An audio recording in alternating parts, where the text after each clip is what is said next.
Today I'm replacing the heater core on a 2015 Volkswagen Passat with a diesel. First thing you have to do is back here, remove the two hoses that go to your heater core. There's that one that you can see pretty well, and there's one right under it that looks the same. Just the little metal spring clips, you just pull those off and then pull it straight back off the firewall.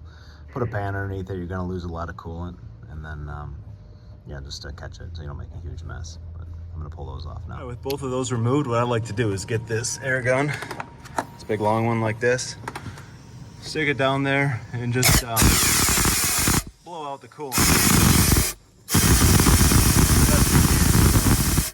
That way when you're in there, you don't make a big mess. You can, if you just do this a few times, you're able to get the coolant out enough.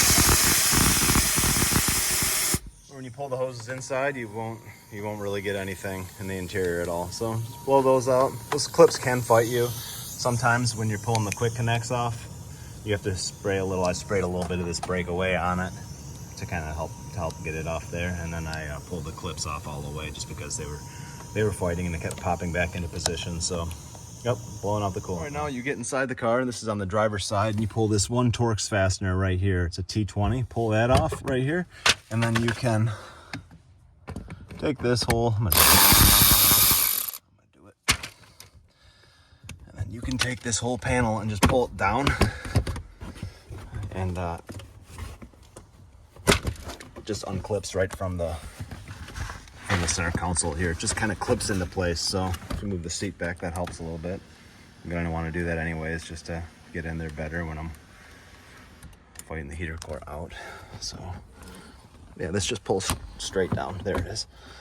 And then you can kind of finagle this out.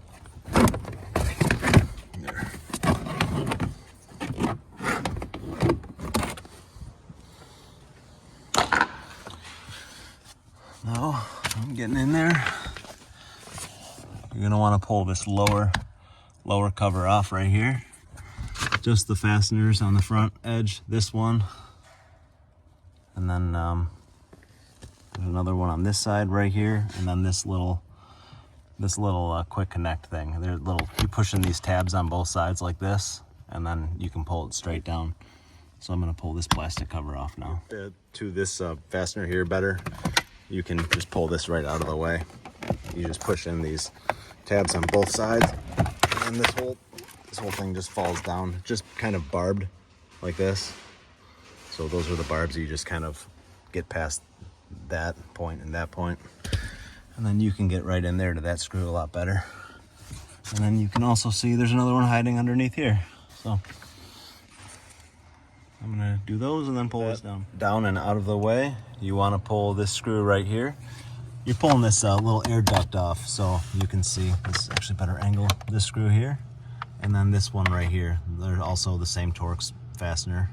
And then you can take this whole plastic pipe here and just pull it straight down off of the HVAC unit. You're gonna use a 6mm socket and pull this screw off, this one here, and there should be one up here that's missing already. So you're gonna pull this cover off, 4 screws.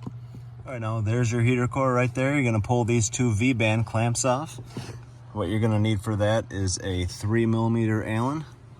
I'm gonna pull those 2 off, and then with those separated, I can pretty much just fight these 2 pipes off of each other. This is where it can be a little bit of a battle, but this is really the hardest part about the job. If you're already replacing the heater core, you're better off, you know, if you have to, if they're really corroded, pulling on this side. Even if you damage this pipe that goes to the core itself, it doesn't really matter, you're replacing it anyways. And yeah, this whole thing is not secured in any way other than that. So once you pull those 2 off, you can slide this right out. So I'm gonna start working on those now. What I ended up doing to separate those was the V-bands. Obviously you're replacing these every time anyways, so these are the only thing that'll really fight you, and not the V-bands themselves, but getting these pipes apart. I ended up, like I said, have these style of pliers, grabbing the pipe on the heater core side and just yanking them straight out. It kind of distorted the aluminum tubes, but not really a big deal. I'm replacing it anyways. None of this just wiggles straight out of there. So there's your heater core. not that bad of a job. When you install the new one, there is enough room where you don't have to get crazy like that and bend it up. But yeah, pretty much just do the same thing when you stick it back together. Make sure you replace the V-bands. Make sure you have new O-rings on here.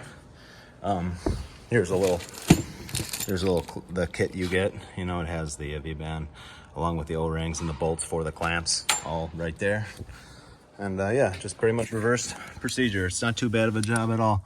I like to put a little bit of grease on those rubber O-rings before I stick this back together. But yeah, that's it. So hope this video helped. Thanks.